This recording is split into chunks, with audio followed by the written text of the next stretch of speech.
Ja, dank u wel, voorzitter. Meneer De Rupo, u bent een zeer consequent man. U bent zeer consequent in het doorschuiven van de factuur naar de Vlamingen. Dat doet u altijd en op elk moment. En ook nu weer. U spreekt over verantwoordelijkheidsfederalisme. Maar dat is ook juist. Inderdaad, in uw systeem worden de deelstaten verantwoordelijk voor uw facturen.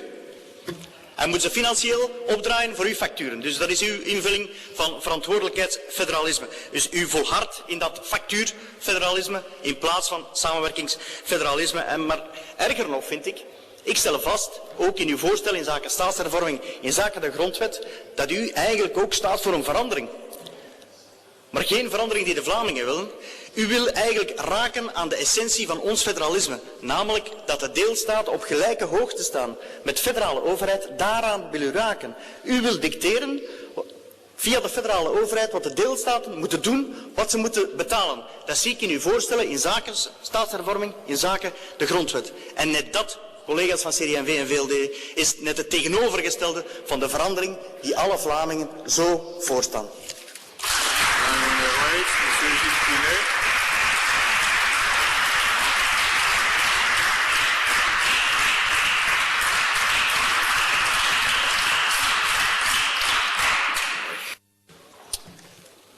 Monsieur le Premier ministre, merci pour votre réponse, mais il faut appeler un chat. Si vous avez décidé de faire des économies et de laisser la facture aux entités fédérées, il faut simplement le dire, et je pense que vous ne devez pas vous cacher derrière l'inspection des finances par rapport à ce qui est une option politique. C'est effectivement trop facile de procéder de cette manière.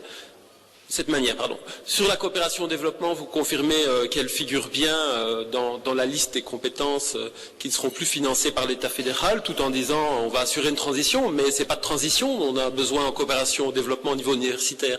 Mais c'est d'une vision à long terme, évidemment, par rapport à ces enjeux qui sont essentiels. Alors le dialogue va commencer, c'est peut-être un peu tard, mais mieux vaut tard que jamais, mais je crois que vous devez bien mesurer le danger par rapport à la dynamique qui doit s'enclencher. Nous sommes face à des défis économiques, sociaux et environnementaux et budgétaires importants, par rapport auxquels il faudra collaborer avec les entités fédérées qui ont déjà réalisé beaucoup d'efforts, en tout cas en Wallonie et en Fédération Wallonie-Bruxelles, pour ce que je peux en juger.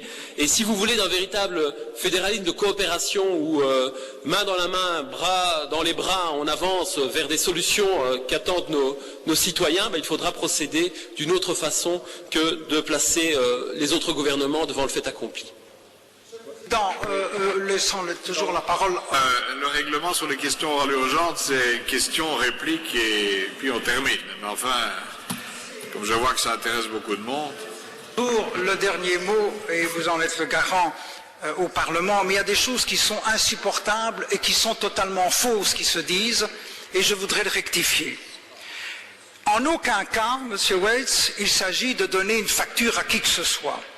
Nous devons dire, nous devons dire, oui, on doit dire à tout un chacun, à ceux compris aux néerlandophones, aux bruxellois, aux wallons, qu'aujourd'hui, les régions et les communautés bénéficient d'un financement dont une grande partie provient du financement du fédéral selon un certain nombre de critères.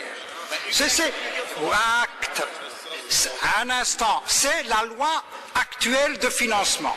Nous allons la modifier. Dans tous les travaux, et en particulier venant de Flandre, depuis des mois et des mois, si pas des années, on a parlé de compétences usurpées. Lors de la négociation, il a été examiné et demandé, notamment par des collègues néerlandophones, qu'on examine ce que ça signifiait. En travaillant le sujet, on s'est en effet rendu compte qu'il y avait des dossiers, je vais en prendre un pour illustrer mon propos. Par exemple, il y a une cotisation pour les pensions des fonctionnaires fédéraux et on s'est rendu compte que durant X années, le taux de cette cotisation payée par les régions et par les communautés pour ses propres fonctionnaires était une cotisation extrêmement faible par rapport à la cotisation du fédéral. On a mis cela dans cette rubrique appelée aujourd'hui responsabilisation et compétences dites usurpées, et on ne dit rien d'autre aux entités fédérées sur base d'une estimation après avoir vu les inspecteurs des finances. On dit parlons-en. On peut quand même, dans un fédéralisme mûr, dans un fédéralisme de responsabilité, dire aux autres entités, parlons-en. Alors vous faites tout un cinéma, vous voulez faire croire à l'opinion publique flamande, vous voulez faire croire à l'opinion publique flamande que le fédéral va faire payer aux néerlandophones. Ce n'est pas ça du tout. On est dans une situation où toutes les entités doivent contribuer à sortir le pays dans son entier des difficultés financières. Dans son pays, on doit sortir le pays et on demande aux entités fédérées d'en parler. Voilà, Monsieur le Président, où nous en sommes.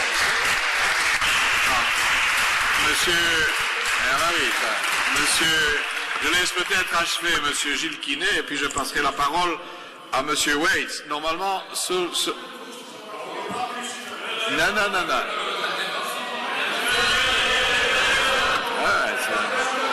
Bon, je donne la parole à Monsieur Gilles Quinet, à Monsieur Waits, et puis l'incident est clos. Et dorénavant, on ne laissera plus reprendre la parole au gouvernement.